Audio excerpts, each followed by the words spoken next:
बची 6000।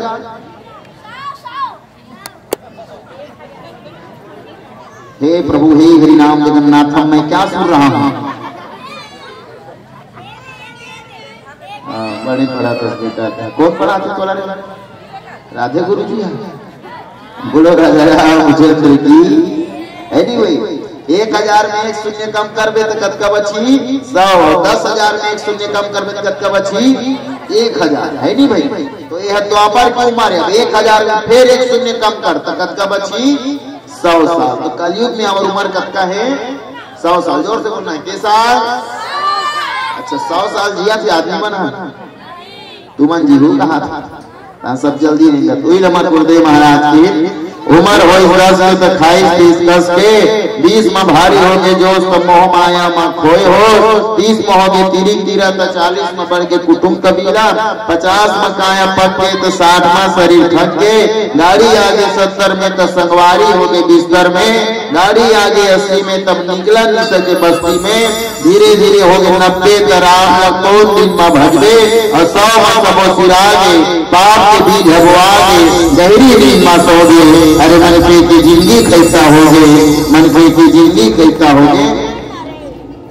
मैंने ताली बजाओ इसने सारी बोल ताली बजाया करो।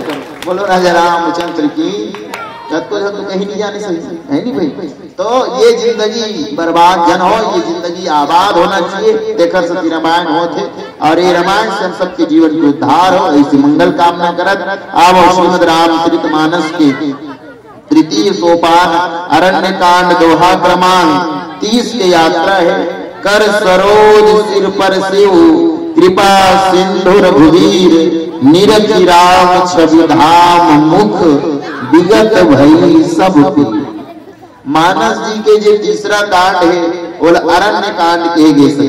अरण्य माने होते जंगल और जंगल में मंगल होते इसे सियान मन बताए। तो शारीरिक दृष्टिकोण से जब मानस जी के विभाजन करेंगे तो ये अरण्य कांड पेट के कांड बताए गए। पेट और हमारे शरीर में यदि पेट सही है तो सब सही है। अगर सबो बीमारी के कोनो जड़ कहा जाए तो ये पेट है नहीं। हमन खावा तो पचत तक कहीं जाके बढ़िया इसलिए खावत का की पच जाए और गोठियावत का की जच जाए। लेकिन का कर बफर सिस्टम में जाते हैं ठोकर के पाए और मरत ले बीने को। बोलो राजा रामचंद्र की। तो सोच समझ के खाओ भाई। ये शरीर के लिमिट जल की मात्रा घलो रहना चाहिए, भोजन की मात्रा घलो रहना चाहिए, तब शरीर स्वस्थ रहते। इसलिए ये मानस जी के कांड ऐसा कांड अरण्य कांड है जिन पेट में मजबूत करे के कांड। और यहाँ घटनाक्रम जो है यदि सही है माने आगे के घटनाक्रम भी सही चले तो ये पेट के कांड। इसलिए पेट आपको मजबूत रहना चाहिए। तो आज जो कथा है वो है माता सीता के हरण होके रहा है। और माता सीता के हरण करके कौन लगे हैं? हाँ जोर से बोलना। सीता मैया का हरण कौन करी? हाँ तेज रही इसका मतलब ही। बोलो राजा रामचंद्र की। तो सीता मैया का हरण करके ले गए रावण। अच्छा कैसे वाले रूप धारण करे है? साधु। कौन से वेश धारण करे हैं? साधु। तो जोगी जाने रावण, तो साधु जाने अतुलका जाने लंकापति रावण जोगी जाने।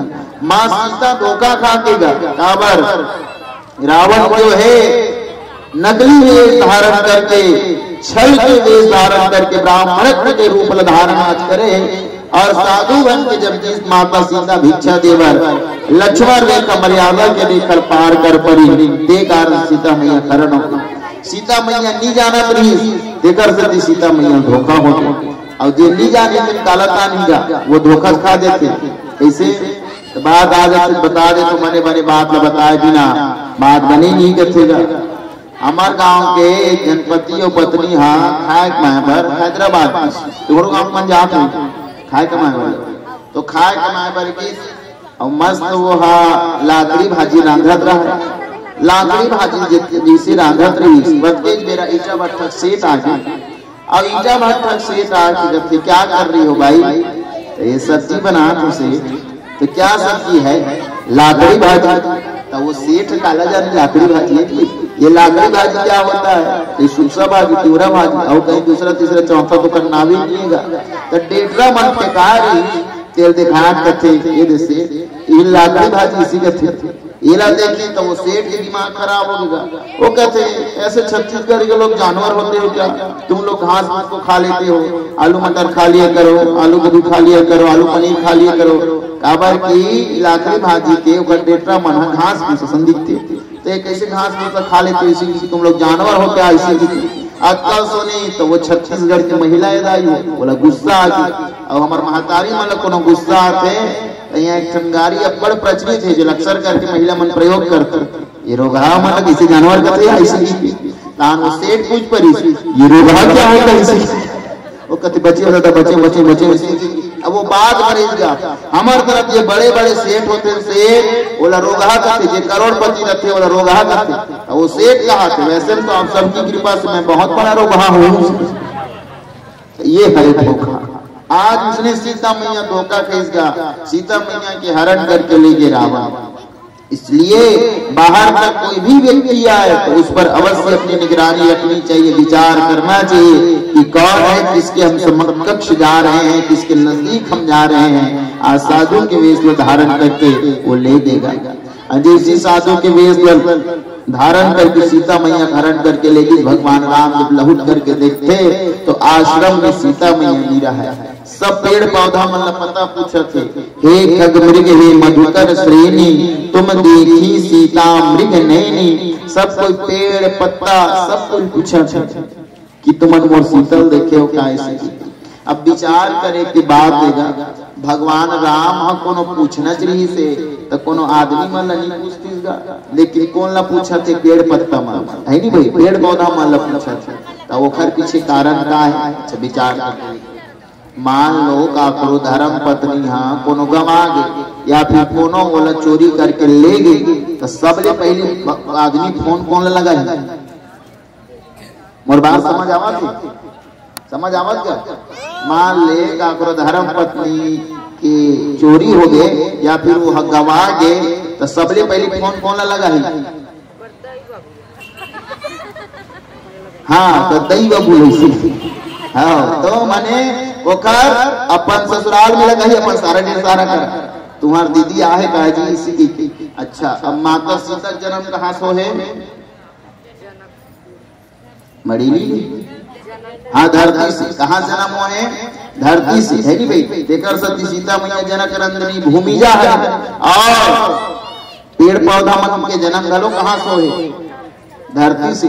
देकर सती पेड़ पौधा मन भगवान के सारा ढेर सारा नहीं हो देकर सती भगवान अपन सारा ढेर सारा मतलब पूछा था कि मन देखे हो काजी इसी के तो कौन ओकर पता बताए। तो आज भगवान राम जो पेड़ पौधा चिड़ै चुरगुन सब कोई पूछा थे, खग मृगला मधुकर श्रेणी सब कोई पूछा थे जाते, लेकिन माँ सीता के पता नहीं लगता।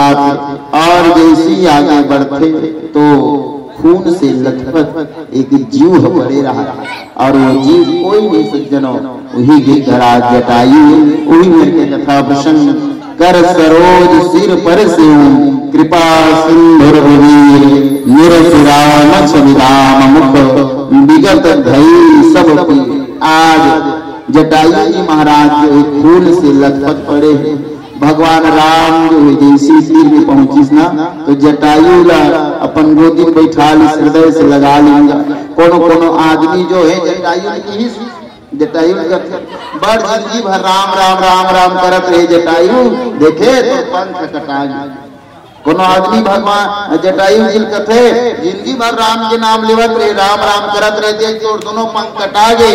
जटायु कथे मोला कोई दिक्कत नहीं, मोला कोई समस्या नहीं। काबर अगर पंख रखी तो मोला उड़ के राम करा जाए लगती। आज मोर पंख कटा गए तो राम स्वयं चल के मोर पास आना पड़ी। आज राम स्वयं चल के ऊपर पास आए। सज्जनों देकर पंख भले कटा गए लेकिन राम स्वयं चल के मोर पास आते। तो भक्त भगवान के मिलन की कथाएं आओ दोनों इनके बीच में का प्रेम के भाव सौहार्दता के भाव की चर्चा हुई। एक भजन के बाद आप सबके बीच चर्चा करबो। बोलो राजा रामचंद्र की जय।